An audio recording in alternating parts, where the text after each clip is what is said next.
ကမ္ဘာလူရင်ကျေးမှုကြီးအုံးမြစ်ကိုဘဒူရီချပေးခဲ့တယ်လို့မေးလိုက်ရင်အဖြစ်အမျိုးမျိုးထွက်လာနိုင်ပါတယ်ဒါမဲ့တကယ့်ကိုအစောဆုံးအုံးမြစ်ချပေးခဲ့လူမျိုးတစုရှိခဲ့ပါတယ်သူတို့ကတော့ဆူမေရီယန်တွေပါဒါမဲ့ထူးဆန်းတာကလူများစုကသူတို့နာမည်ကိုတော့ကြားဖို့မှမဟုတ်ဘူးကဲဒီတော့ဒီမေးလျော်ခံထားတဲ့ရင်ကျေးမှုကြီးရဲ့ဇက်လန်းကိုအတူတူလိုက်ကြည့်ကြရအောင်စဉ်းစားကြည့်လေဗျာစာရေးသားပြီးမျိုးပြတယ်ဒီလိုအရေးပါတဲ့တည်ထွင်မှုတွေအားလုံးကိုလုပ်ခဲ့တဲ့လူမျိုးတစုကဘာလို့ဒီလောက်တောင်လူတည်နေပြီတမိုင်းရဲ့အရေးချဲမှာပျောက်နေရတာလဲအဲ့လိုဖြစ်ရတဲ့အကြောင်းရင်းကဘာများလဲတော်တော်လေးစိတ်ဝင်စားနေရကောင်းတဲ့မျိုးဟွန်းတစ်ခုပါပဲအဖြေကတကယ်တော့မထင်မှတ်ထားလောက်အောင်ယူရှင်းတဲ့နေရာတစ်ခုမှရှိနေပါတယ်အဲ့ဒါကတော့တမချန်စာပါဟုတ်ပါတယ်ရှေ့ကအရှေ့လေပိုင်းကတခြားနမေကြီးလူမျိုးတွေလို့မဟုတ်ပဲဆူမေရီယန်တွေအကြောင်းကကျန်းစာထဲမှာတလုံးတပါတာမှမပါခဲ့ဘူးအဲ့ဒီအချက်လေးတစ်ခုတည်းနဲ့တင်ပဲသူတို့ဟာရာစုနှစ်ပေါင်းများစွာတမိုင်းပညာရှင်တွေရဲ့ရေဒါကနေလွတ်ထွက်ပြီးမေ့လျော့ခံဘဝကိုရောက်ခဲ့ရတာပါသူတို့ရဲ့တီထွင်မှုတွေကဘယ်လောက်အရေးပါလဲဆိုတာကြည့်အောင်ပြီးစာရေးအသားမျိုးပြနိုင်နေတယ်ဒါတွေတင်မလားဆိုတော့မဟုတ်သေးဘူးကျွန်တော်တို့အချိန်တိုင်းတဲ့အခါ10မိနစ်ကိုစက္ကန့်60တနာရီကိုမိနစ်60ဆိုပြီး3နေရတောင်သူတို့စီကဆင်းသက်လာတဲ့အမွေနစ်ပါ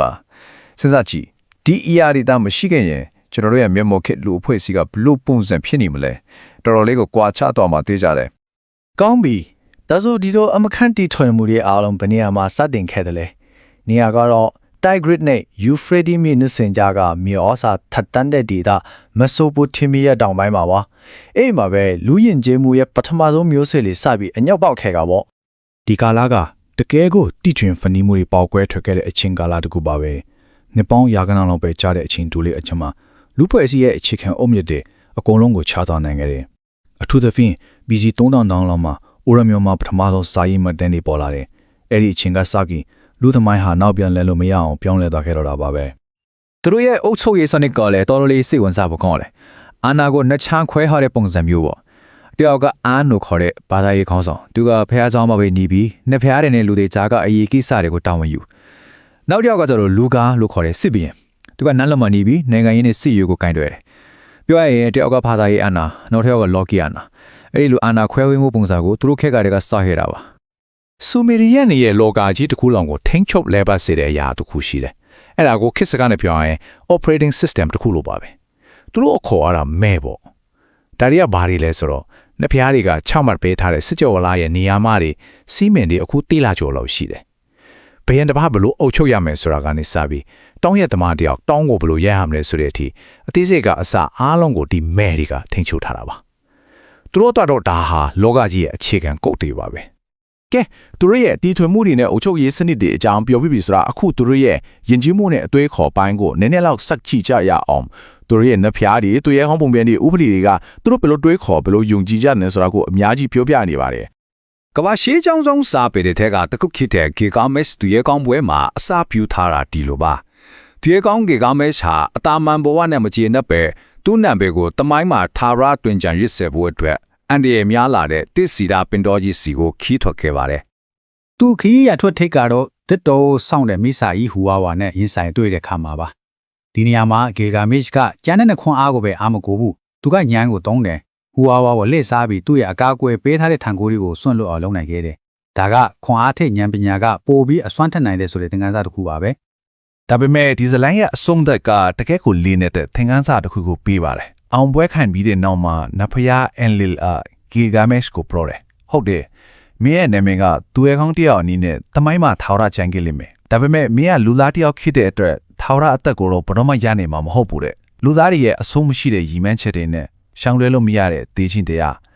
းဒီနှစ်ခုကြားကကွာဟာချက်ကိုလွန်ခဲ့တဲ့2000ပေါင်းများစွာကတည်းကသူတို့တွေးတောခဲ့ကြတာပေါ့ဥပဒေဘက်ကိုကြီးလိုက်ပြန်ရင်လဲဆူမေရီယန်တွေကသူတို့ခက်သက်များကြီးရှေ့ကိုရောက်နေတာကိုတွေ့ရပါမယ်လူသိများတဲ့မျက်လုံးတစ်လုံးအတွက်မျက်လုံးတစ်လုံးဆိုတဲ့လက်စားချေတဲ့ဥပဒေမျိုးတွေအစားသူတို့ကဘာကိုတောင်းလဲဆိုတော့ငွေချင်းနဲ့လျော်ကြီးဖေရဲ့စနစ်ကိုတောင်းတယ်ဆိုလိုတာကလက်စားချေတာတဲ့ပြန်လဲတစ်မြတ်ရေးနဲ့ပြန်လဲထူထောင်ရေးကိုပိုဦးစားပေးတဲ့သဘောပါဒါဟာလွန်ခဲ့တဲ့နှစ်ပေါင်း4000လောက်ကတည်းကရှိခဲ့တဲ့အင်မတန်ခေတ်မီတဲ့ဥပဒေရဲ့အတွေးခေါ်တစ်ခုလို့ပြောလို့ရပါတယ်အချိန်လေးကြာလာတော့ဆူမေရီယန်တွေရဲ့အရှင်အဝါကနည်းနည်းမိမ့်မိန်သွားခဲ့တယ်ဒါပေမဲ့ BC 2010မှာတော့အော်နမှုဘီရင်ကအော်မျိုးရဲ့တကရက်မြော့မင်းဆက်ကိုတီထောင်လိုက်တယ် အဲ့ဒီအချိန်မှာပဲမိခဲပြဖုံးဖြစ်နေတဲ့ဆူမေလီယန်ယဉ်ကျေးမှုဟာနောက်ဆုံးအချိန်အဖြစ်အားရင်အပြည့်နဲ့ပြန်ပြီးထွန်းလင်းတောက်ပလာခဲ့ပါတယ်ဒါကိုဆူမေလီယန်တို့ရဲ့ Renaissance လို့တောင်တင်စားခေါ်ပေါ်ကြပါတယ် ဒီခေတ်ရဲ့အထင်ရှားဆုံးလေယာကတော့အလုံးတိကျတဲ့အောမျိုးကအစ်စ်ကူရကြီးပါပဲမင်းလိုက်တာနဲ့ကောင်းကင်ဘုံကိုလမ်းတပ်ဖို့စူးစမ်းနေတဲ့အထက်ထက်လက်ကားထက်တွေနဲ့တိဆောက်ထားတဲ့ဘုရားကျောင်းကြီးဒါအဆောက်အုံတစ်ခုတက်မဟုတ်ပါဘူးသူတို့ရဲ့ဘာသာရေးယုံကြည်မှုအင်ဂျင်နီယာပညာကျွမ်းကျင်မှုတွေကိုဖော်ပြနေတဲ့မြေကြီးပေါ်ကလူသားအနေနဲ့ကောင်းကင်ဘောကနတ်ဘုရားတွေကိုဆက်တွယ်ပေးတဲ့တရားတစ်ခုလိုပါပဲ ဒါပေမဲ့အရာရာတိုင်းမှာအဆုံးသတ်ဆိုတာရှိစမြဲပါနိုင်ငံရေးအာဏာရတော့ဆူမေရီယန်ရဲ့နေဝင်ချင်းကိုရောက်လာပါပြီဒါပေမဲ့ထူးဆန်းတာကသူတို့ရဲ့ဇလန်ကအဲ့မှမပြီးတော့ဘူးသူတို့ရဲ့ empire ကြီးပြိုလဲသွားတဲ့အချိန်ဟာသူတို့ရဲ့ယဉ်ကျေးမှုကတုံစံတဲ့နဲ့ထာဝရရှင်သန်ကိုအစားပြုလိုက်တဲ့အချိန်လေးဖြစ်နေခဲ့ပါတယ် ဒီဆိုမင်းကသူတို့ရဲ့အမွေနစ်ကိုအကောင်းဆုံးဖော်ပြနိုင်တဲ့စကားပါပဲအောင်နိုင်ခံရသူတွေကအောင်နိုင်သူတွေကိုပြန်ပြီးအောင်နိုင်ခဲ့တဲ့ဆိုလိုတာကစစ်မြေပြင်မှာသူတို့ရှုံသွားပေမဲ့ယဉ်ကျေးမှုစစ်မြေပြင်မှာတော့သူတို့ကအပြစ်အသက်နိုင်သွားခဲ့တယ်ဘာလို့လဲဆိုတော့သူတို့ကိုတိုက်ခိုက်သိမ်းပိုက်ခဲ့တဲ့လူတွေကပဲသူတို့ရဲ့ယဉ်ကျေးမှုကိုအကုန်လုံးနှီးပါမွေးစားပြီးထုံဆွဲခဲ့လို့ပါပဲ အဓိကအချက်ကတော့ထားပါပဲစူမြဲယဉ်ကျေးမှုကအရန်တို့အစမြင့်ပြီးအားကောင်းလွန်းတဲ့တက်ဖြည့်ဆည်းပြလို့မရခဲ့ဘူးရေစီးကြောင်းတစ်ခုလိုပဲအကေဒီယန်နေဘေဘီလွန်တာတွေလိုနောက်တက်လာတဲ့ empire တွေကဒီယဉ်ကျေးမှုရေစီးကြောင်းကြီးကိုတားဆီးမဲ့အစားအဲ့ဒီထဲကိုပဲကိုယ်တိုင်ခုန်ဆင်းပြီးအတူတူလိုက်ပါစီးမြောက်ခဲ့ကြတာပါ ဒါကြောင့်ဆူမေရီယန်တွေနိုင်ငံရေးအရာပြောက်ကွယ်သွားပြီးမြဲသူတို့ရဲ့ယဉ်ကျေးမှုကတော့ရန်တရားတွေကတစ်စေတကောင်လိုပါပဲနောက်တက်လာတဲ့ empire ကြီးရဲ့အတွင်းထဲမှာဆက်ပြီးရှင်တန်နေခဲ့တယ်ဥပမာသူတို့စကားကိုနောက်ထပ်နှစ်ပေါင်းတစ်ထောင်ကျော်တိုင်းတိုင်းဘာသာရေးနဲ့စာပေဘာသာစကားဖြစ်ဆက်သုံးခဲ့တယ်သူတို့ရဲ့နတ်ဖျားတွေကနောက်လူတွေရဲ့နတ်ဖျားတွေနဲ့ပေါင်းဆက်သွားတယ်သူတို့ရဲ့ဥပဒေတွေစာပေတွေကနောက်ပိုင်း empire တွေရဲ့အခြေခံအုတ်မြစ်ဖြစ်လာခဲ့တယ် ကဲအခုအဆုံးတစ်ပိုင်းကိုရောက်လာပါပြီဒီလောက်ရှိကြတဲ့လူမျိုးတစုအကြောင်းသိရတာကဒီနေ့ခေတ်ကျွန်တော်တို့နဲ့ဘလို့များပတ်သက်နေလို့လဲသူတို့ခြံထားခဲ့တဲ့နှစ်ပေါင်း9000တန်းရှိ blueprint key ကကျွန်တော်တို့ရဲ့ကဘာကိုဘလို့ပုံဖော်နေတယ်လဲဆိုတာကြည့်အောင် ဒီယဉ်ကျေးမှုလက်ဆင့်ကမ်းပုံကခွင်းဆက်တစ်ခုလိုပါပဲပထမဆုံးဆူမေရီယန်တွေကအခြေခံ blueprint ကိုချပေးခဲ့တယ်အဲ့ဒီ blueprint ကိုရှေ့အလယ်ပိုင်းကတခြားလူမျိုးတွေကယူသုံးခဲ့တယ်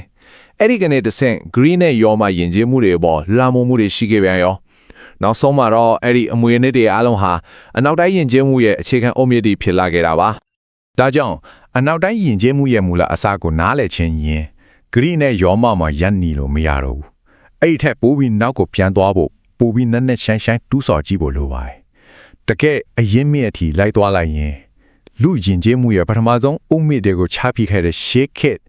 အရှိအလယ်ပိုင်းကဆူမေလီယန်တွေကိုတွားတွေ့ရမှာဖြစ်ပါတယ် ဒီတော့နောက်ဆုံးနဲ့ဒီမေကွန်နဲ့အားလုံးမတက်ခြံထားခဲ့ချင်ပါတယ်ကျွန်တော်တို့ရဲ့ဒီနေ့ခေတ်ကဘာကြီးက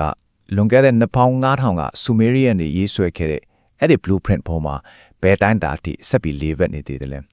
ကိုရီးယားနေစဉ်ဘဝထဲမှာသူတို့ရဲ့မမြင်ရတဲ့အမွေအနှစ်တွေဘယ်လောက်တောင်ရှိနေသေးလဲဆိုတာကိုခဏလောက်ပြန်ပြီးစဉ်းစားကြည့်ဖို့တိုက်တွန်းရင်းနဲ့ပဲနေကုန်းချုပ်လိုက်ပါတယ်